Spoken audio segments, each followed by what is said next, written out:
বলি আপনাকে, ওখানে ওখানে যেহেতু আমরা এর আগে টিয়ার গ্যাস ছাড়া হয়েছে, আমাদের 6 জনের উপর গুলি করা হয়েছে, সবার মাথায় একটু মানে রাগ উঠেছিল। এই জন্য আমরা অ্যাম্বুলেন্স আসতে সাইড দেওয়ার চেষ্টা করছি, বাট আমরা তাদের অ্যাড্রিনালিন রাশ থামাইতে পারি নাই। কারণ সবাই মাইর খাওয়ার পর তাদের তো আর মাথা ঠিক থাকে না, কেন আমাদের মারবে? আমরা সুষ্ঠুভাবে আন্দোলন করতেছিলাম না। আমাদের কি আমরা কোটটুকু চাইছি প্রধানমন্ত্রীর কাছে? আমরা চাইছি শুধু কোটাটা বাতিল করতে। আমরা চাইছি যে তাকে ক্ষমতা থেকে নামাইতে। আমরা কেউ চাইনি ছাত্রলীগের সাথে মারামারি করতে। এই দেখেন, পুলিশের সাথে মারামারি করে নিজে মাইর খাইছি। তারপরে কি করছে? তারপরে কি আমি যদি এখন ওখানে থেকে আমাকে ধরে নিয়ে যাওয়া হবে, কারণ আমি মাইর ঠেকাইছি, এটাও আমার অপরাধ।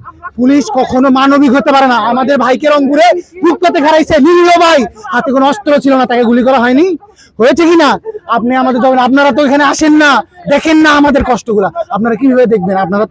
আপনারা দেখেন কোথায়? আমাদের ভাইদের উপর যখন টিয়ার গ্যাস, আমরা টাঙ্গাইলের বলাবান, আমাদের এমবিএসটি এর বলাবান, আমাদের সাদাত কলেজের বলাবান কি ভুলটা করছে? আমরা সুষ্ঠুভাবে আন্দোলন করছি। আমরা পুলিশ ভাইয়ের কাছে হাত জোর করে রিকোয়েস্ট করছি, আমাদের সামলাইতে দেন, আমরা সুষ্ঠুভাবে আন্দোলন করে বাসায় ফিরে যাবো সবাই। তারা কি করলো? টিয়ার গ্যাসটা আমাদের উপর ছাড়লো। কেন? কি করছি আমরা? এই যে সবাই অসুস্থ হয়ে গেছে, এরা কি কিসের জন্য নামছে এই মাঠে? কেন নামছে?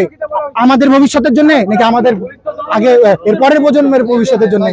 হ্যাঁ, পরের ভবিষ্যতের প্রজন্মের জন্য। আমি কেন মাইর খাবো?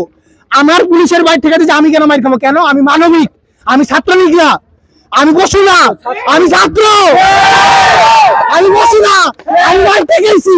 কিন্তু এই জায়গায় যদি ছাত্রলীগ থাকতো, পুলিশ থাকতো, একটা স্টুডেন্টের মাইর ঠেকানো হইতো না, ঠিক কি না?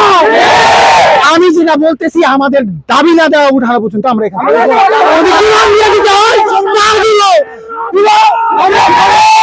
সিস্টেম থেকে আমাদের সকল এই ছাত্র সমাবেশ নিয়ে আসতেছিলাম। আমাদের অনেক ছাত্র ছিল, ওই জায়গা থেকে পুলিশের আক্রমণের কারণে আমাদের ছাত্র সমাবেশটা 2 ভাগ হয়ে যায়।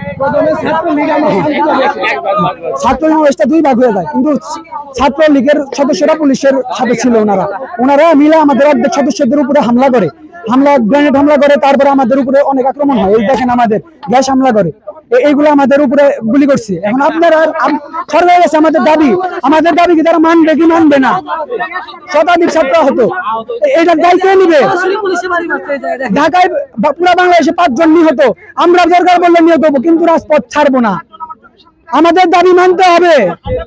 2 লাখ মুক্তিযোদ্ধার জন্য যদি 50% উপরে কোটা দেওয়া হয়, তাহলে 30 লক্ষ মানুষ যে শহীদ হয়েছে তাদের কোটা কই? তারা কি যুদ্ধ করে নাই? কি জন্য শহীদ হইলো? তাদের কোটা কই? সবার দাবি কোঠা আন্দোলন চলবে, শেষ না হওয়া পর্যন্ত আমরা এই রাজপথ ছাড়বো না ইনশাল্লাহ।